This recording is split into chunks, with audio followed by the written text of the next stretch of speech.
Today, we're talking about Ukraine, why Ukraine matters to me, why I'm so passionate about it, and why I'm going to be keeping on pumping out some videos here about it. And well, there will be other topics on this channel, I'm sure, because I'm unhinged and I like to talk about a lot of random.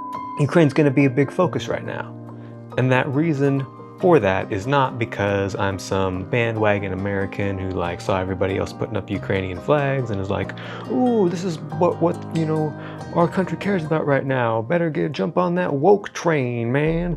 The woke train, choo choo. No, it ain't that shit. It comes down to, I've got friends in Ukraine. You may have seen my video talking about a friend, Sheldon Odessa.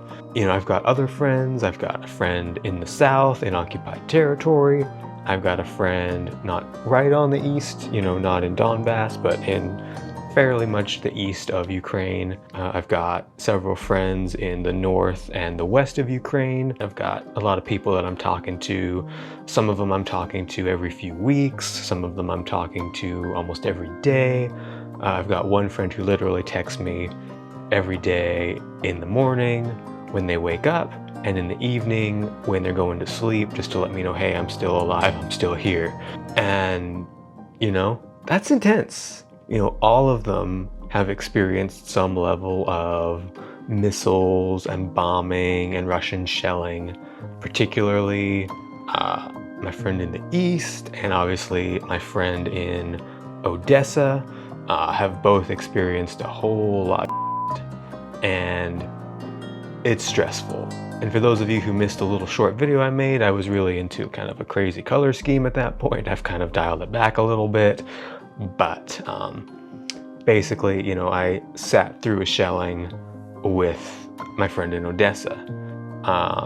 We were texting back and forth. She was sending me pictures. Her hand was shaking. She was crying. She was telling me kind of what was going on, how just intense the shelling was. And so, that stuff, it doesn't go out of your head. You're not just like, oh, okay, I can talk to you and kind of file that away in a different part of my brain and get on with life. At least I don't work that way. Maybe some of y'all sociopaths and psychopaths work that way, but I personally can't disassociate myself from that kind of fear and suffering. And, then we've got my friend in the south who's in Russian occupied territory, who they see missiles, flying over. They can hear them fairly frequently going deeper into Ukraine. There's also the fear of, there's Russian soldiers there. Are the Russian soldiers going to go all Bucha on them? Are they going to, stay the relatively civil way that they've stayed? Or are things going to get nasty? Are they going to decide that, my friend's a person of interest? We don't know. And we know that in the city of Kherson, things are getting pretty ugly. And obviously in Mariupol, things are pure shit. And so it's a scary situation and I'm very much involved in it.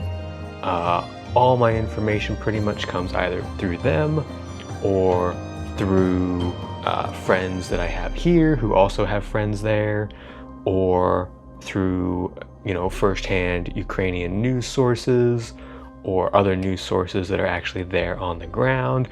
I am not a fan of the armchair generals, the guys that they have on CNN and Fox and MSNBC who, sit here from their comfy chairs like I'm doing and, theorize about how the war is going and, what's Russia's strategy and what's Ukraine's strategy and blah, blah, like f that shit. You're not there, you're not in the shit, so don't even talk about it.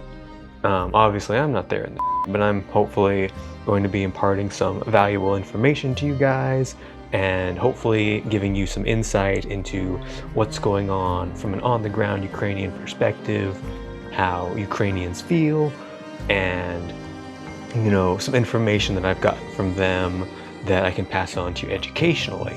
So that's really it. That's why I'm passionate about it. I'm passionate about it because I have friends in Ukraine and I have a lot of friends here in my city who are also, first generation immigrants from Ukraine. And so they're really feeling it. You can actually, on my other channel called Fearless Filmmaking, I'll leave a link to that below. You can check out a bunch of videos that I've made from rallies, candlelight vigils, fundraisers, all kinds of stuff where I'm, really dialing it in to help them as much as possible and support them to support Ukraine. So hopefully you guys found this video helpful. I hope this creaky ass chair did not bother you too much, and I will catch you later.